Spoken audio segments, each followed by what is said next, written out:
Chères clientes, chers clients, je tenais à revenir vers vous aujourd'hui sous forme de vidéo, à nouveau pour aborder les mesures de soutien et particulièrement la possibilité de report des échéances fiscales et sociales.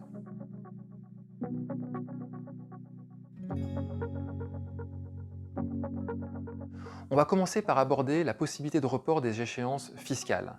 Par report d'échéances fiscales, on entend principalement les impôts directs. Les impôts directs qui sont payés sous forme de mensualité ou d'acompte. Le report, donc alors, ces impôts directs, en quoi consistent-ils? Donc c'est principalement l'impôt société, la CFE, la taxe foncière, la redevance audiovisuelle et certains autres, mais en tout cas pour les plus connus, c'est cela. Le report pourra aller jusqu'à 3 mois sans pénalité, sans majoration et sans justificatif.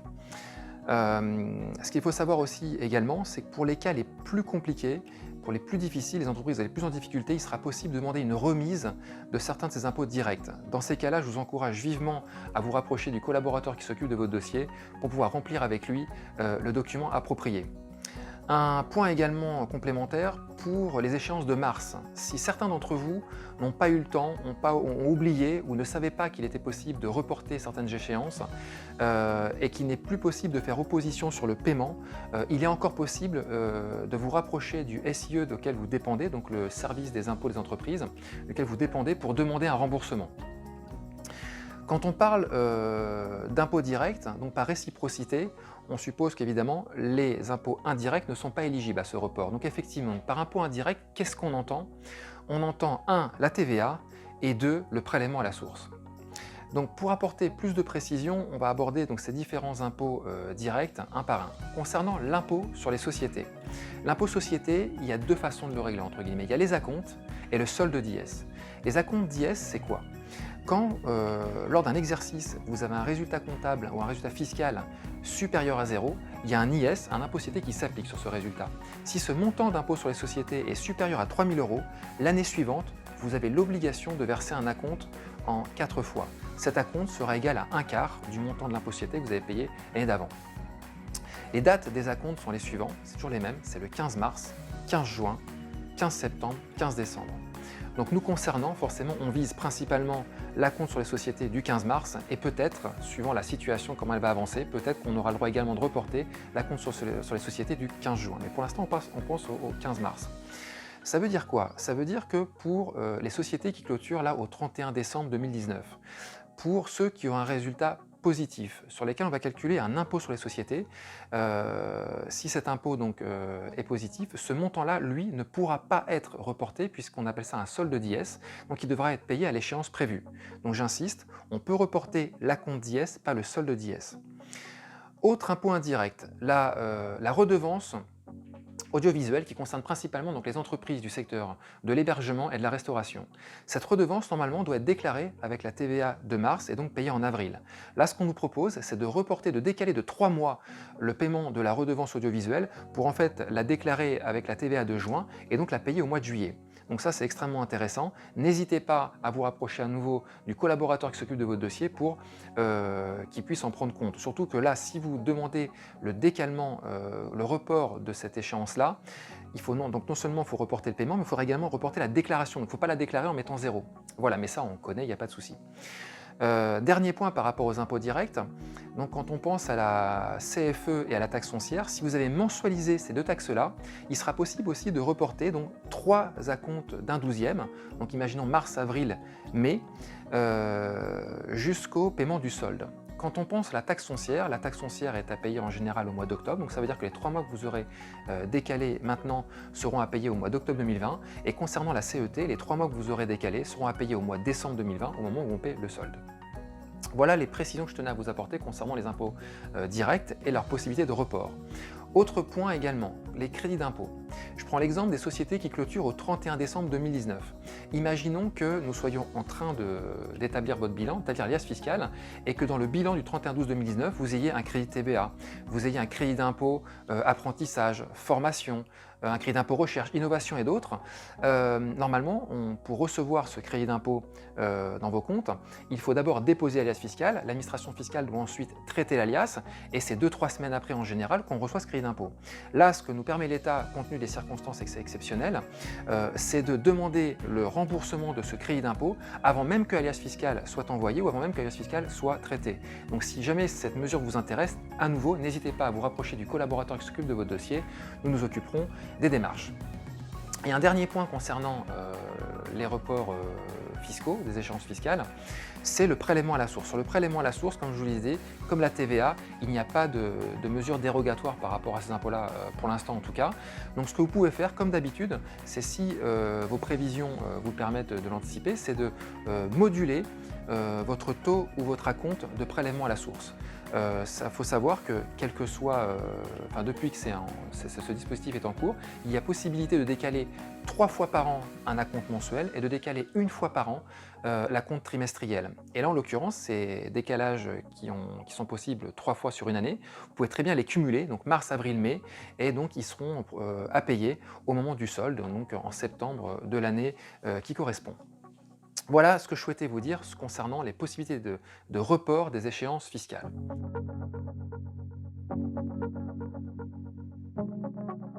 Maintenant, on va aborder les possibilités de report des échéances sociales. Donc tout d'abord, l'URSSAF salariale. Donc il faut savoir, le premier report qu'on a pu faire, c'est les charges sociales qui ont été payées, qui devaient être payées au 15 mars de cette année. Donc il était possible soit de demander au département social d'effectuer un report, soit si jamais les charges sociales avaient été déclarées et donc payées, il était possible d'appeler son banquier et de demander une opposition sur le prélèvement CEPA. Pour ceux qui auraient oublié, qui ne savaient pas que c'était possible de le faire à l'échéance du 15 mars, il est encore possible. Alors il n'est plus possible de demander au département social de rejeter le prélèvement, si possible les logiciels sont conçus de telle façon qu'on ne peut pas revenir aussi loin en arrière. Par contre, il est toujours possible à nouveau d'appeler votre banque pour demander s'ils peuvent encore faire opposition malgré le délai. Cette mesure extrêmement intéressante est poursuivie pour l'échéance du 15 avril. Donc c'est pareil, si cette mesure vous intéresse, si vous souhaitez décaler de 3 mois cette échéance-là, n'oubliez pas d'appeler le département social et de leur faire part de votre volonté. Autre point important, le décalage donc, de 3 mois. Comment est-ce qu'il sera résorbé? Pour l'instant, on n'a pas forcément de précision. Ce qu'on suppose, c'est que tout ce que vous aurez pu décaler seront certainement étalés de juillet au mois restant à courir jusqu'au 31 décembre 2020. Je vous le répète, on n'a pas de précision par rapport à ça, mais on peut imaginer que ça va se passer comme ça. Autre point important aussi, quand on parle des charges sociales URSSAF, salariales URSSAF, on inclut dedans les cotisations retraite du régime général. Important. Donc ça veut dire quoi? Ça veut dire qu'est-ce qui se passe au niveau des cotisations retraite complémentaires. Dans ces cas-là, c'est du cas par cas. Il va falloir appeler, vous rapprocher en fait de vos caisses retraite. Donc ça peut être Humanis, AG2R, Réunica, et leur demander quelle approche ils vous proposent par rapport à la crise. Donc soit ils feront un report, soit voilà, il faut se rapprocher d'eux pour savoir comment ça se passe. Concernant les cotisations mutuelles et prévoyance. Alors ici, en tout cas la philosophie du cabinet, c'est de vous déconseiller de suspendre ou de reporter les cotisations. Pourquoi? Parce que si une partie de votre équipe continue à travailler et qu'il arrivait un problème à l'un de vos salariés, si vous avez suspendu les cotisations mutuelles et prévoyance, vous suspendez aussi la protection sociale que vous offrez à vos salariés. Donc attention, je trouve ça extrêmement dangereux de suspendre ces cotisations-là. Voilà ce que je souhaitais vous dire concernant la possibilité de report des échéances sociales concernant nos salariés. Maintenant, concernant les possibilités de report des échéances sociales des indépendants, donc également des gérants majoritaires. Tout d'abord, depuis l'échéance du 20 mars, l'organisme SSI, Sécurité sociale des indépendants, anciennement RSI, reporte automatiquement les cotisations. Et pour l'instant, ce report se poursuit jusqu'à nouvel ordre. Donc ça, c'est plutôt extrêmement intéressant. À cette mesure, chaque dirigeant peut faire une demande complémentaire, notamment un octroi de délai supplémentaire, même par anticipation, et ce sans majoration, sans pénalité de retard. Voilà, donc ce qui est extrêmement intéressant. Et donc, qu'est-ce qu'on entend par cet octroi de délai supplémentaire? Deux possibilités. Soit on comprend pour ceux qui avaient déjà du retard dans leur cotisation avant le début de la crise, donc avant le 15 ou 16 mars 2020, dans ces cas-là, il va être possible, normalement sur demande, de suspendre à nouveau le retard ou d'étaler souvent un nouvel étalement, donc ces cotisations de retard. Et on peut entendre également et comprendre également pour ceux qui souhaiteraient malgré tout payer leurs cotisations au 20 ou au 5 de chaque mois, c'est plutôt que de payer tout d'un coup, c'est demander également un étalement de ces cotisations. C'est-à-dire pas une suspension totale, mais un étalement qui vous permette d'étaler ce paiement et éventuellement mieux gérer votre trésorerie. Qu'est-ce qu'on peut avoir également? Également, oui. Ce que vous pouvez faire, c'est demander à moduler, à régulariser votre échéancier pour l'année en cours, en 2020. Depuis mai jusqu'à mi-juin, le cabinet est en train de faire vos DSI. DSI, c'est les déclarations sociales des indépendants. En fait, c'est quoi? C'est tous les ans, pour tous les indépendants, on va déclarer dans cette déclaration donc les revenus que vous avez pris, les appointements que vous avez pris, les prélèvements que vous avez pris en 2019, on les déclare en ce moment pour les envoyer ensuite à l'organisme en question. Et par rapport à ce qu'on va déclarer, il y a des régules qui se font entre les acomptes que vous avez payés en 2019 et ce que vous avez réellement pris en 2019. Pour ceux qui ont pris moins de rémunération en 2019 qu'en 2018, il est possible de faire une demande avant même que la DSI soit traitée, avant même qu'elle soit envoyée, pour avoir une régularisation plus rapide. Et également, ce que vous pouvez faire, c'est si vous anticipez une baisse de votre rémunération sur 2020 par rapport à 2019, c'est également anticiper cette régularisation-là. Donc c'est des choses qu'on pouvait faire déjà auparavant, mais avant, quand on le faisait, il fallait faire attention parce qu'il ne fallait pas qu'il y ait une erreur de plus 10 ou moins 10% par rapport à notre demande. Là, dans la mesure où, dans des situations compliquées et exceptionnelles, je le répète, l'État nous autorise, ne tiendra pas compte si on a un écart de plus ou moins 10%. Donc profitons-en, si ça peut vous arranger, notamment surtout s'il y a une baisse de rémunération, ça allégera vos cotisations et évidemment ça favorisera votre trésorerie. Autre point important par rapport à nos cotisations, c'est qu'il est possible aussi de solliciter l'intervention de l'action sociale. Donc c'est quelque chose qui existait aussi avant la crise du Covid-19. C'est pour des situations très compliquées, il est possible de remplir un document qui nous permettent une prise en charge totale ou partielle de nos cotisations par un organisme. Je vous le répète, c'est pour les situations très compliquées, mais si vous estimez être dans une situation très compliquée, n'hésitez pas à solliciter à nouveau le collaborateur qui s'occupe de votre dossier pour qu'il vous accompagne sur le remplissage de ce document. Un autre dispositif par contre celui-ci a pris naissance avec la crise, c'est l'aide financière exceptionnelle. Donc qui est lié à l'URSSAF. Donc là, je vais prendre ma note parce que les conditions sont particulières. Cette aide financière exceptionnelle, tout d'abord, ce qu'il faut savoir, c'est que si vous êtes éligible au fonds de solidarité pour les 1 500 €, elle ne vous est pas proposée, elle vous est interdite, elle vous est rejetée, entre guillemets.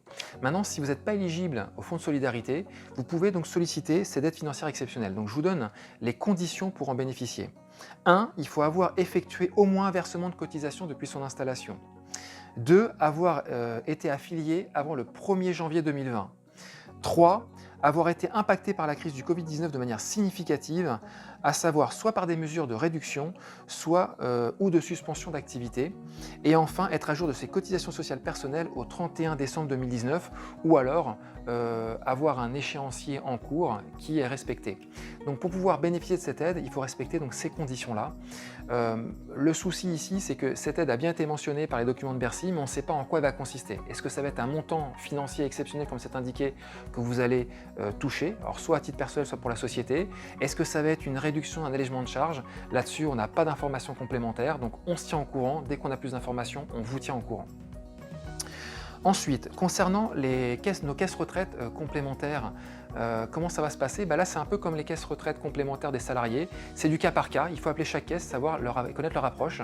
Là, ici, ce qu'on observe sur la plupart des caisses retraite complémentaires des indépendants, c'est qu'il y a un report des échéances. Donc voilà, n'hésitez pas à les appeler. Suivant les caisses, il y a des aménagements spécifiques. Donc il faut les appeler et ils vous expliquent ce qu'il est possible de faire ou pas. Enfin, un dernier point que je voulais évoquer avec vous, c'est une information qu'on a depuis 2-3 jours, c'est la création apparemment d'une aide exceptionnelle qui serait uniquement dédiée aux commerçants et artisans. Cette aide-là, en fait, en quoi elle consiste et quoi sa philosophie? L'idée, c'est de compenser une partie des cotisations de retraite, des cotisations sociales de retraite complémentaires sur la base de vos revenus 2018 à hauteur, au plus, à hauteur de 1 250 €. Alors cette aide-là a l'air comme ça sur le papier assez magique, entre guillemets, c'est dans le sens où c'est pris en charge entièrement par l'URSSAF, il n'y a aucune démarche à faire de notre côté, et en plus, contrairement aux 1 500 €, les 1 250 € ne subiraient ni frottements fiscaux, ni frottements sociaux. Je m'explique, les 1 500 €, parce que là il y a une petite confusion, les 1 500 € c'est l'entreprise qui la touche, c'est pas le dirigeant. Ça veut dire que les 1 500 € quand ils arrivent dans votre entreprise, si vous souhaitez les percevoir en tant que rémunération, il faudra évidemment payer les charges sociales dessus et payer éventuellement un impôt sur le revenu. Les 1 250 € là dont je vous parle, c'est directement dans votre poche. Donc quelque part, c'est plus intéressant que les 1 500 €. Et apparemment, de ce qu'on a aujourd'hui comme information, ce serait cumulé avec les autres aides. De ce qui est écrit, ce devrait être versé courant avril 2020. Maintenant, on n'a pas plus d'informations que ça. Je ne veux pas vous faire rêver. On se tient au courant à nouveau par rapport à ça. Dès qu'on a plus d'informations, on vous tient au courant. Et un dernier point pour conclure ces informations. Je le répète, je vous l'avais déjà dit dans une vidéo précédente, il ne s'agit pas d'exonération de charges sociales dans 95% du temps, il s'agit d'un décalage. Ce décalage-là, à part quelques exceptions, on suppose qu'il va être étalé sur les mois restants dus, donc probablement de juillet à décembre 2020. Ça veut dire quoi? C'est pour beaucoup d'entre nous, on n'aura pas forcément d'augmentation de chiffre d'affaires sur les 6 mois qui vont venir. Par contre, on aura bien une majoration, un grossissement de nos charges à hauteur de 50%. Quand on rajoute un trimestre de charges sur 2 trimestres restants, ça fait 50%. Donc ici, j'avais fait une vidéo à ce niveau-là et je vous invite à la consulter à nouveau. Le PGE, le prêt garanti par l'État, il est là justement pour pallier à cette surcharge qu'on va avoir sur le deuxième semestre 2020. Donc je vous le répète, pour ceux qui ne l'ont pas encore fait, le PGE c'est une mesure extrêmement intéressante qui permettra justement de pallier à ce surplus de charges sociales, de charges fiscales, et plutôt de les étaler sur 6 mois, le PGE vous permettra de les étaler sur 6 ans. Je le répète, le PGE c'est un différé d'1 an, et au bout d'1 an, vous pourrez choisir de le rembourser soit immédiatement, soit jusqu'à 5 ans. Donc entre rembourser des décalages de 3 mois sur 6 mois ou sur 6 ans, je pense qu'il n'y a pas photo. Dans la majorité des cas, il sera plus intéressant de les reporter, enfin en tout cas de les payer sur 6 ans. Voilà, chers clients, ce que je souhaitais vous dire. Je vous souhaite une excellente journée. On tient le coup, on tient bon, la reprise sera là, le rebond sera là et on sera prêt à le saisir. À très bientôt.